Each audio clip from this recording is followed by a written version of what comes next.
नमस्कार। आप देख रहे हैं बिस्तक का खास शो। जैसे कि आपको पता ही है कि बजट बहुत ही नजदीक है।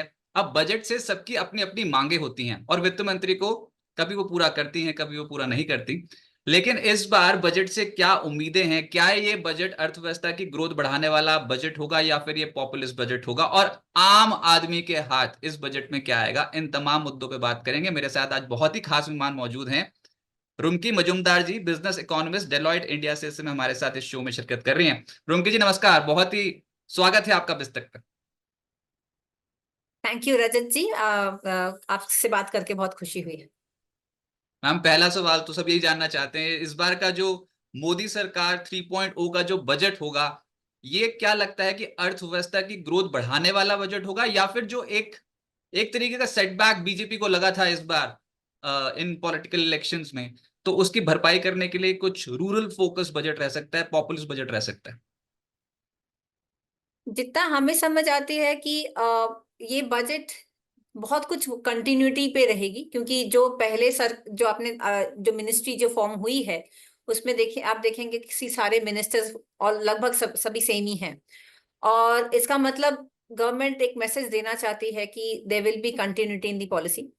और जो उनका फोकस रहेगा towards infrastructure, job creation, manufacturing. और ये शायद कंटिन्यू भी करेगी, क्योंकि इन सब मुद्दों पे जब आप एम्फोसिस देते हैं, ये basically long term growth create करती हैं और ये सस्टेनेबल ग्रोथ क्रिएट करती हैं। सो जैसे जैसे ये मोमेंटम गेन होगा और जब बजट इन पे ज्यादा स्पेंड करेगी, तो इससे लॉन्ग टर्म बेसिस पे रूरल इनकम भी बढ़ेगा और अपॉर्चुनिटीज भी बढ़ेंगी। सो मुझे लगता है कि गवर्नमेंट शायद उस जो जिन जिन पॉलिसीज पे उन्होंने फोकस किए थे, उसी पे कंटिन्यू करेंगी। तो जो पास में हमने देखा है रिफॉर्म्स होते हुए गवर्नमेंट को, आप करेक्ट। उसी पे उसी हाँ। बात पे आने वाले समय के लिए भी अनाउंसमेंट्स होती हुई नजर आएंगी।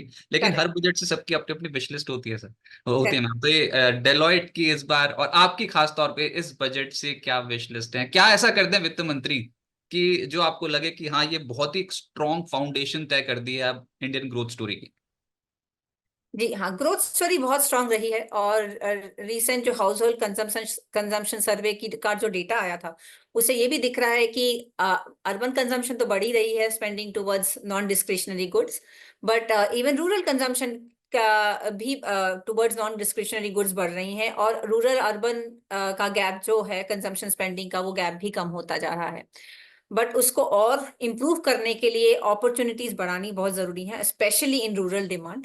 एंड कुछ कुछ स्टेट्स में भी फोकस करनी पड़ेंगी। तो इसलिए आई थिंक गवर्नमेंट शायद कोशिश करेंगी कि infrastructure aspects are looked after. उसके बाद पीएलआई स्कीम जो है, उसमें अभी तक जो फोकस ज्यादा रहा है semiconductors and other sunrise sectors, जो कि मोस्टली कैपिटल इंटेंसिव है। बट अब कोशिश होगी कि ऐसे सेक्टर्स को ज्यादा फोकस किया जाए जहां पे जॉब्स क्रिएशन ज्यादा हो सकती हैं, जैसे कि textile, handloom, leather industry. Similarly PLI scheme को शायद थोड़ा बहुत डायरेक्ट करने की जरूरत है, जिससे एमएसएमईज को ज्यादा अपॉर्चुनिटीज मिले, क्योंकि they MSMEs create almost 40% of employment in of exports and 80% of employment. तो इसके लिए बहुत जरूरी है कि जो स्कीम आ रही है, जिससे जो फैक्ट्रीज बन रही हैं, उससे एमएसएमईज का सप्लाई चेन बढ़े, उनको अपॉर्चुनिटी ज्यादा मिले। सो वो भी एक और विश लिस्ट है हमारी, जो जिससे एमएसएमई सेक्टर को बढ़ावा मिले। थर्ड, जो हमने लगता है कि I think the government will prioritize on consolidating fiscal expenses. और जस्ट नॉट कंसोलिडेटिंग, बट अभी थोड़ी प्रूडेंट स्पेंडिंग की भी जरूरत है। एंड उसके लिए रेवेन्यू एक्सपेंडिचर को घटाकर शायद कैपिटल एक्सपेंडिचर की तरफ ज्यादा जोर दिया जा रहा था, वो शायद कंटिन्यू करे। Maybe there will be some stimulus given to the rural spending as well, through certain reforms like health sector and education sector. But I would personally, I would not expect कि उसमें ज्यादा loans and loans waivers या subsidies ऐसे ऐसे वाले reforms शायद उतने ना होंगे। जब बजट आता है ना, तो एक तो सबसे पहले जो हम जानने की कोशिश कर रहे होते हैं बजट में, ये वित्तीय घाटे का लक्ष्य क्या तय किया, फिस्कल डेफिसिट जिसे हम कहते हैं। तो क्या इस बार ये जो आरबीआई ने डिविडेंड दे दिया है, एक तरीके का गिफ्ट दे दिया सरकार को, इससे कुछ उम्मीद है कि वित्तीय घाटे का लक्ष्य हो सकता है कम हो जाए, या फिर हमारी बोरोइंग इस बार आपको लगता है कि सरकार उस पर लगाम लगाएगी, कम हो सकता है फिस्कल डेफिसिट? बहुत चांसेस हैं। इनफैक्ट फिस्कल डेफिसिट तो कम, इनफैक्ट उन्होंने जो टारगेट किया था 5.8%, उससे भी ज्यादा कम हुआ है, 5.63%। ये इट्स वेरी इंपॉर्टेंट, क्योंकि इस ग्लोबल अनसर्टनिटी के सिचुएशन में, जहां पे हम लोग देख रहे हैं कि एफडीआई का फ्लो कम होता जा रहा है। इनफैक्ट लास्ट क्वार्टर में एफडीआई नेगेटिव हुआ, I mean first time in several years.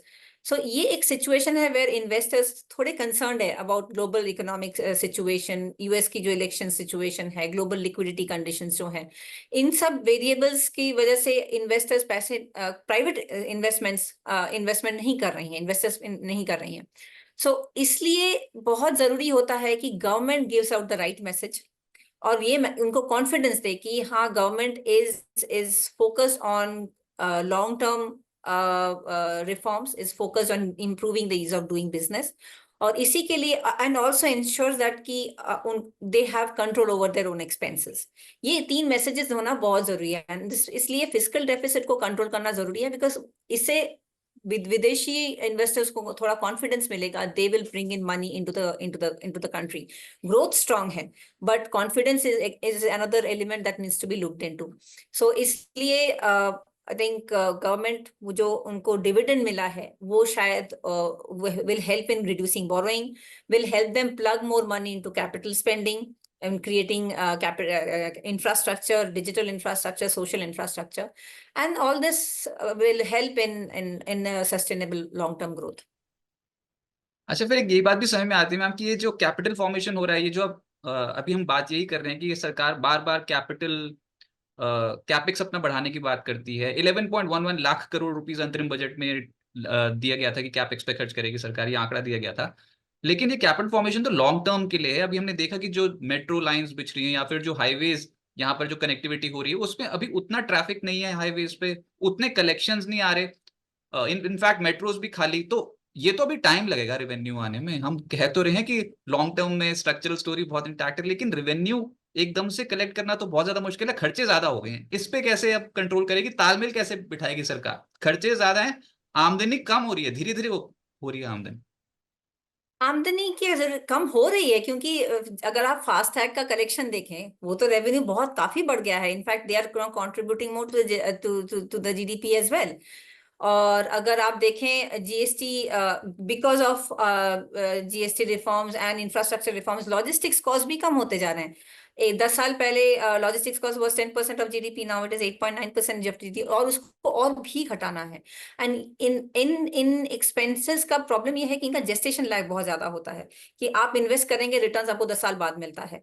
पर इनमें इन्वेस्टमेंट करना जरूरी है, क्योंकि इससे फ्यूचर जनरेशन को काफी हेल्प मिलती है, लॉन्ग टर्म कॉम्पिटिटिवनेस में बहुत हेल्प मिलेगी। इंडिया जो manufacturing, global manufacturing value chain में अभी भी इंटीग्रेट नहीं हो पाई है, is because India is still not competitive. और अगर चाइना प्लस वन स्टोरी बनानी है, तो India has to make sure that it ticks all the right boxes. And infrastructure हमारी अभी भी वर्ल्ड क्वालिटी इंफ्रास्ट्रक्चर नहीं है, तो ये एक्सपेंसेस करना बहुत जरूरी है, बीट हाईवेज, बीट रेलवेज। आप जैसे बता रहे हैं कि अभी तक यूटिलाइजेशन नहीं है, but I mean if you, हम तो जब भी एयरपोर्ट जा रहे हैं या तो कहीं भी जाते हैं, ट्रैफिक जैम सब जगह पे है, प्लेन सारी फुल जा रही हैं। So it is making I mean demand है, स्पेंडिंग कैपेसिटी भी बढ़ रही है। तो उस अगर सप्लाई साइड अगर कैचअप ना करे डिमांड के साथ, साइड के साथ, देन ये बाद में बैकफायर करेगा in terms of inflation, in terms of logistics cost, in terms of high cost of production. So अभी आज मेजर लेना जरूरी है, so that we can see the benefits coming after 5-6 years। आपने कॉम्पिटिटिवनेस की बात करी, जो बड़े बड़े अर्थशास्त्री हैं जब उनसे मैं बात करता हूँ, इनफैक्ट आरबीआई पूर्व गवर्नर रघुराम राजन जी का भी यही कहना है कि कॉम्पिटिटिव एडवांटेज जो इंडिया की वो सर्विसेज सेक्टर में है। सरकार फोकस कर रही है मैन्युफैक्चरिंग की ग्रोथ को लेकर। तो आपको क्या लगता है, जो पीएलआई स्कीम्स हो रही हैं, जिस तरीके की एडेड एडवांटेज मिल रही है मैन्युफैक्चरिंग सेक्टर को लेकर, ये ठीक है, या फिर सर्विसेज सेक्टर पे ज्यादा जोर देना चाहिए जहां पर इंडिया बहुत तेजी से ग्रो कर सकता है? हम चाइना को टक्कर देने की बात करते हैं, लेकिन चाइना का अपना मैन्युफैक्चरिंग तरीका है करने का, हमारा अपना है, उनके एक्सपोर्ट्स ज्यादा तेजी से फ्लरिश हुए हैं, तो कैसे बढ़ना चाहिए, सही ट्रेजेक्टरी, ग्रोथ पाथ क्या होगा? जी, हर एक कंट्री का अपना एक ग्रोथ पाथ होता है और इंडिया ने अपना ग्रोथ पाथ कुछ अलग ही बनाया है, क्योंकि वो सीधे एग्रीकल्चर से सर्विसेज सेक्टर पे जंप हुई है, क्योंकि अभी सर्विसेज सेक्टर ऑलमोस्ट 57% जीडीपी को कंट्रीब्यूट करती है। पर मैन्युफैक्चरिंग बहुत इंपॉर्टेंट है, क्योंकि अभी भी हमारी import dependence on certain countries is very high. हम लोग अभी भी क्रिटिकल एलिमेंट्स, अपना जो regular necessary in regular house hold things हम लोग अभी भी इंपोर्ट कर रहे हैं। इसकी वजह से हमारा करंट अकाउंट डेफिसिट बढ़ता जा रहा है, हमारी डिपेंडेंस ऑन सर्टेन ज्योग्राफीज बढ़ती जा रही हैं। इसके लिए बहुत जरूरी है कि मैन्युफैक्चरिंग सेक्टर को जोर दिया जाए। Services, yes we have a competitive advantage, और हम लोगों ने अपनी जगह बना भी ली है, क्योंकि अभी देखें तो हम आईटी सर्विसेज में भी बढ़ रहे हैं, नॉन आईटी सर्विसेज में भी हम लोग एक्सपोर्ट्स हम लोग का काफी बढ़ रहा है, and services actually helping our current account balance. But manufacturing जरूरत है, क्योंकि we need to be self reliant. उसके लिए और चाइना को टक्कर देना इतना आसान नहीं है, because they are way ahead in the game. But we have to ramp up our infrastructure, our ability to produce and be at par with other south east Asian nations, जो जिनके साथ हमारी एक्चुअली कंपटीशन है, be it Indonesia, Malaysia and Thailand. So एक और चीज है कि अभी भी बहुत बड़ी जनसंख्या एग्रीकल्चर पे डिपेंडेंट है, और इनको अगर शिफ्ट करना है, उनको जॉब अपॉर्चुनिटी देनी है, तो वो सर्विसेज सेक्टर में अब्जॉर्प्शन उनकी कम होती है, because they don't have the skills, they don't have the communication abilities etcetera. पर मैन्युफैक्चरिंग में उनकी एब्जॉर्प्शन जल्दी हो सकती है, एंड दैट इज व्हाई अगर मैन्युफैक्चरिंग, स्पेशली जो जॉब क्रिएट करने वाली मैन्युफैक्चरिंग स्कीम्स होंगी, उससे होगा कि बहुत सारे एग्रीकल्चर लोगों को शिफ्ट किया जा सकता है in manufacturing sector, give them more employment opportunities, give them more income opportunity, which will help in rural demand uplifting as well. सरकार ने तो टारगेट सेट कर रखा है 2047 का, 30 ट्रिलियन यूएस डॉलर की इकोनॉमी बनाने का, सुपर पावर बन जाएंगे।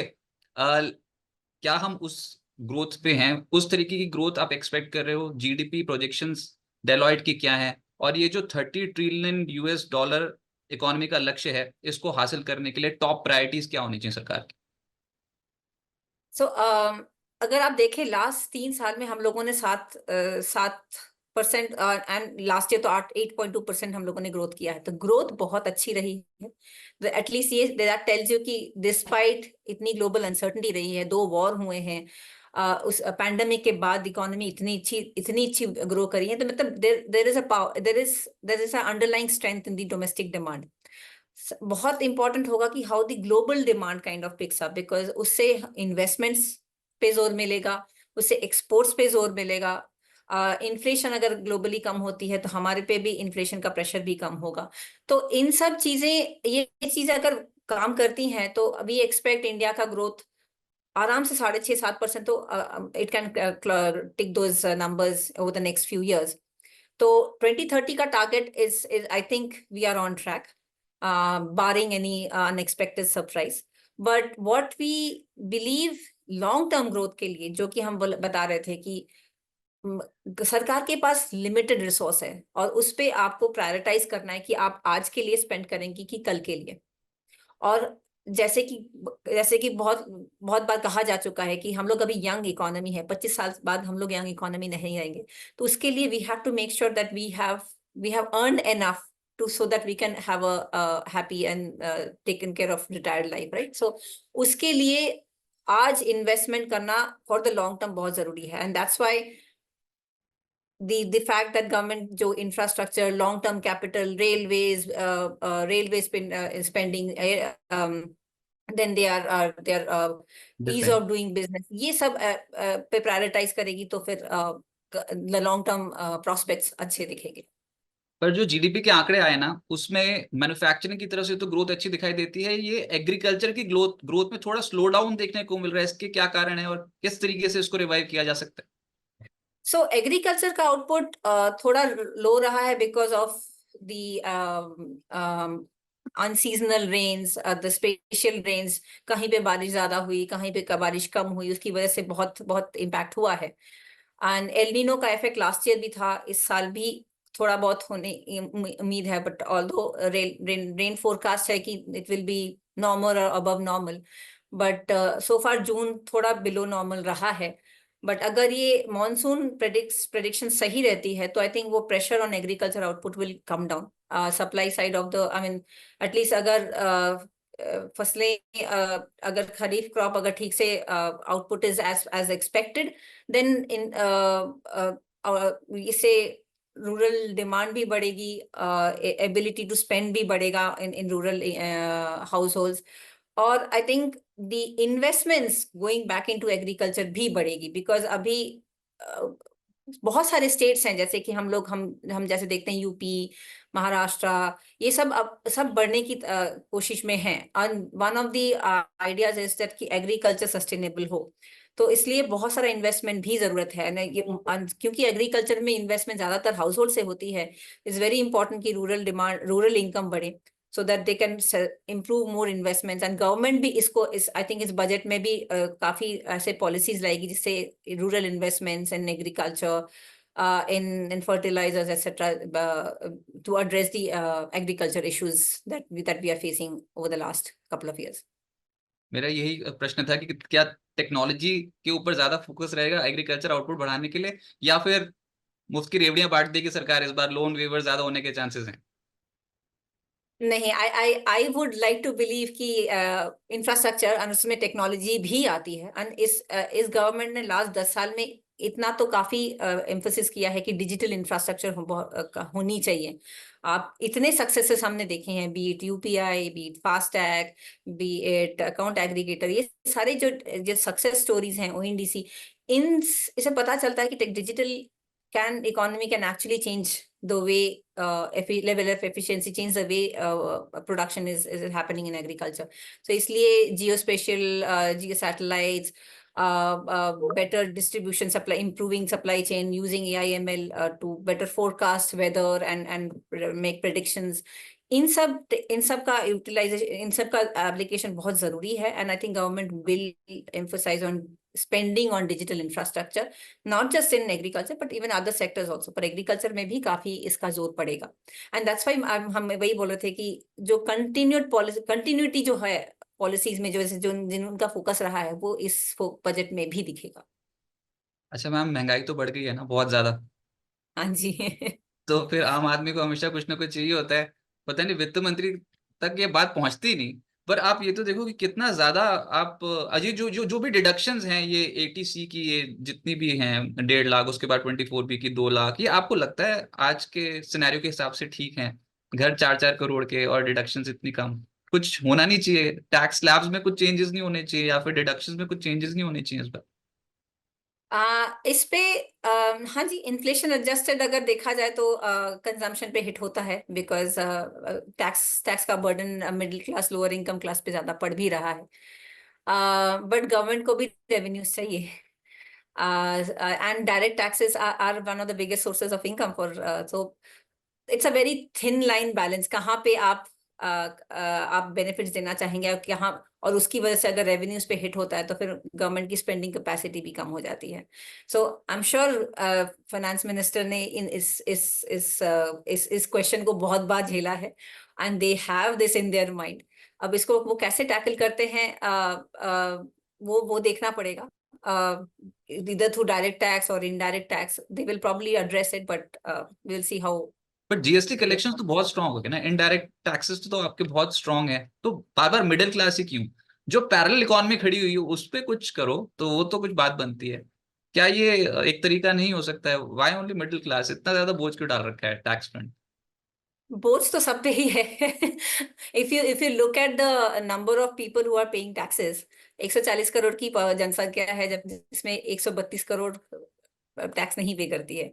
जो 8 करोड़ वो फाइल करती है, उसमें भी कितने लोग पे करते हैं। सो ऐसा नहीं है कि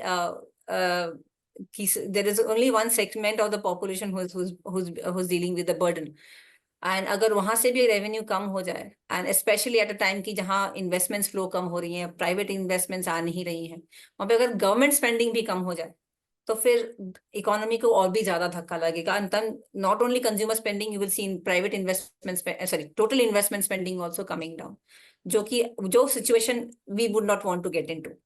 तो एटलीस्ट एक पिलर स्ट्रांग है, वो है इन्वेस्टमेंट, तो उसको स्ट्रांग रखना बहुत जरूरी है। एंड वी होप कि जो जो स्कीम्स लिए गए हैं, जो रिफॉर्म्स आ रही हैं, उससे कंज्यूमर स्पेंडिंग, इनकम अपॉर्चुनिटी बढ़े, सो दैट उनकी स्पेंडिंग पावर भी बढ़े। इन्फ्लेशन कंट्रोल करना बहुत जरूरी है, and I think RBI has been on it. 9 महीने से उन्होंने अभी तक इंटरेस्ट रेट घटाया भी नहीं है, and they are messages that they may not even cut policy rates this for the next few months also. तो RBI is very very focused on कि कैसे इन्फ्लेशन चेंज हो रहा है, और उस हिसाब से कोर इन्फ्लेशन कम होती जा रही है। If you look at the core inflation is 3.5%, it's a food inflation which is biting consumers. So core inflation control may have, so that is good. But yeah, taxes, I think government will probably think about touching taxes before, and then decide how they want to वैसे ना हम balance budget पे it. हर बार ना budget पे एक special segment करते हैं, आपको तो मैं अभी इनवाइट कर देता हूँ कि आप प्लीज बजट पे जरूर कनेक्ट होना हमारे साथ बिस्तक पे, क्योंकि हाँ जी। आपसे बात करके बहुत अच्छा लगा। और बड़े बड़े एक्सपर्ट्स हमारे साथ जुड़ते हैं बजट पे बिस्तक पे, हमारी वो Sure. कवरेज बहुत स्पेशल होती है। लेकिन जो आप ये बोल रहे हो ना core inflation food inflation, ma'am ये दिखता नहीं है यहाँ। रोटी कपड़ा मकान ये और दालों की कीमतें, ऊपर से ये पढ़ाई मेडिकल, ये बनता कैसे? एक तो इंडेक्स, इसमें क्या कैलकुलेशन होती है मुझे जनता को तो पता नहीं लग रहा, वो तो कह रहे हैं कि बहुत खर्चा हो रहा है। और ऊपर से क्या, अच्छा इसी को लेते हैं पढ़ाई और मेडिकल, ये हाँ पढ़ाई जी। का खर्चा मेडिकल खर्चा इतना ज्यादा हो गया है, क्या इस बजट में कुछ भी ऐलान कर सकते हैं वित्त मंत्री? क्योंकि हम तो यही बोल रहे और हैं ना कि इंडिया को मेडिकल फैसिलिटीज बढ़ानी है, हमारे यूथ को एजुकेट करना बहुत ज्यादा जरूरी है ताकि एम्प्लॉयमेंट के और बेहतर मौके निकलें। तो इसके मोर्चे पे तो कुछ वित्त मंत्री कर दें इस बार बजट में। करेंगी, and see I think what government will do is, जो पॉपुलिस्ट मेजर्स जो है ना, वो शायद वो लोग सोशल वेलफेयर में इस तरह से वो एड्रेस करेंगे, क्योंकि ये भी एक सोशल स्पेंडिंग है जो कि इंडिया को चाहिए। एंड अभी गवर्नमेंट, अगर देखा जाए, government spending on education and health is much lower than what it should be according to Niti Aayog and benchmark spending that other countries are doing. तो उस हिसाब से अगर देखा जाए, these two are areas where government को फोकस करना बहुत जरूरी है, एंड गवर्नमेंट इवन इसको एक्सेप्ट भी करती है। Over the last few years उन्होंने कंसेक्यूटिव बजट में थोड़े थोड़े एलोकेशंस बढ़ाए हैं, एंड इस बार भी बढ़ाएंगी। जबकि उनको ये भी लगता है कि, हमको ये भी लगता है कि इस बार शायद इस एस्पेक्ट पे ज्यादा फोकस होगा then the capex and physical infrastructure. तो सोशल इंफ्रास्ट्रक्चर पे काफी आई थिंक इनका फोकस रहेगा। देखते हैं कि आम आदमी के हाथ क्या लगता है इस बजट में। लेकिन एक ना बड़ा सवाल है, आखिरी सवाल ही होगा, स्टॉक मार्केट रिकॉर्ड स्तरों पे पहुंच गई है, ऐसी जोरदार तेजी और लिक्विडिटी की तो भरमार है, ऐसे में मौका मिले बस तो खरीदारी करें, ऐसे वाली मार्केट हो गई है। और वो आंकड़े म्यूचुअल फंड्स में भी रिफ्लेक्ट होना शुरू हो गए। इक्विटी कल्चर की ग्रोथ बहुत स्ट्रांग है इंडिया में, पर ऐसे में स्पेक्युलेटिव एक्टिविटी भी बहुत ज्यादा बढ़ गई है। तो क्या इस बजट में कुछ ऐलान स्टॉक मार्केट के पर्सपेक्टिव से भी हो सकता है, खासतौर से डेरिवेटिव्स को लेकर के आप कुछ एक्सपेक्ट कर रहे हो? क्योंकि रेगुलेटर बार बार बोल रहा है, मिनिस्ट्रीज भी कहीं ना कहीं विजिलेंट हो गई हैं, वो भी कह रही हैं कि हाँ स्पेकुलेटिव एक्टिविटी बहुत ज्यादा तेज है। तो डेरिवेटिव पे कोई टैक्स लग सकता है या फिर किसी भी तरीके का कैपिटल गेन लग सकता है क्या बजट? अम, इस पे मैं ज्यादा जानकारी तो नहीं है, मैं ज्यादा बता नहीं सकती। पर कैपिटल गेन्स पे टैक्स लगाना भी थोड़ा डाइसी हो जाएगा, क्योंकि वो इन्वेस्टमेंट को इम्पैक्ट करती है, और ऑलरेडी प्राइवेट कैपेक्स स्पेंडिंग बहुत कम है। और गवर्नमेंट इसी तरह से कोशिश कर रही है। इनफैक्ट लास्ट बजट में फाइनेंस मिनिस्टर ने खुद ही कहा था कि now we want the private investors to invest, क्योंकि गवर्नमेंट अपना इतने दिनों से जो इन्वेस्टमेंट चढ़ रही है वो सब बढ़ रही है, जो वो सरकार इसका उसको ज्यादा शोल्डर कर रही है, उसकी रिस्पॉन्सिबिलिटी अब प्राइवेट को भी करनी है। और अगर कैपिटल गेन्स पे टैक्स कर दें तो फिर वो motivation for the private investors, वो मोटिवेशन भी कम हो जाएगा। So they will have to be very, very careful in touching that element as well. So I feel कि speculation, that is a, I think वो शायद बजट में ना address हो। SEBI is looking into the matter, and वो शायद इस budget में शायद एड्रेस ना हो। But as we have seen, SEBI के जो रूल्स आते हैं या आरबीआई जो पॉलिसीज निकालती है, वो बजट पे ही नहीं होती है, वो थ्रू आउट द ईयर होती हैं। So I am sure they are keeping an eye on कि कितनी स्पेकुलेशंस हो रही हैं, कितने पैसे आ रहे हैं। बट अभी जो सिचुएशन है, we are seeing very very modest growth in FDI and FIIs. तो अभी उन इन्वेस्टर्स को कंसर्न करना या उनमें थोड़ी कॉशियसनेस लाना is not a something which the government would want to do. at this point of time. कोई भी छेड़छाड़ टैक्स के मोर्चे कोई पे, भी कैपिटल छेड़छाड़, गेन के yes. मोर्चे पे नहीं होनी अभी चाहिए। नहीं करने का, आई मीन करना तो मुझे हमें लगता है कि शायद नहीं करेगी, because it can give a wrong message to the investors. Right, उनकी जी बहुत शुक्रिया अपना समय बिस्तर को देने के लिए, और बहुत अच्छा लगा आपसे बात करके, और उम्मीद करते हैं कि इस बजट में आपसे दोबारा मुलाकात होगी। बहुत शुक्रिया। Thank you so much, thank you thank you. Rajat, bye bye. बिस्तक आपके लिए लाया है प्रीमियम मेंबरशिप प्रोग्राम, जहां आपको मिलेंगे कई सारे फायदे, जिनमें मार्केट न्यूज़लेटर, लाइव चैट पर आपके सवालों के सबसे पहले जवाब, मार्केट आउटलुक, वीकेंड पर मार्केट स्कैन, एंकर्स के साथ चैट और भी बहुत कुछ। इस प्रीमियम सब्सक्रिप्शन में 3 तरह के प्लान्स हैं, सिल्वर, गोल्ड और प्लैटिनम, जिनकी शुरुआत मात्र 159 रुपए महीने से होती है। इससे जुड़ना भी बेहद आसान है। बिस्तक के YouTube चैनल पर जाएं, ज्वाइन बटन पर क्लिक करें और अपना प्लान सिलेक्ट करें। बस बन गए आप हमारे प्रीमियम मेंबर।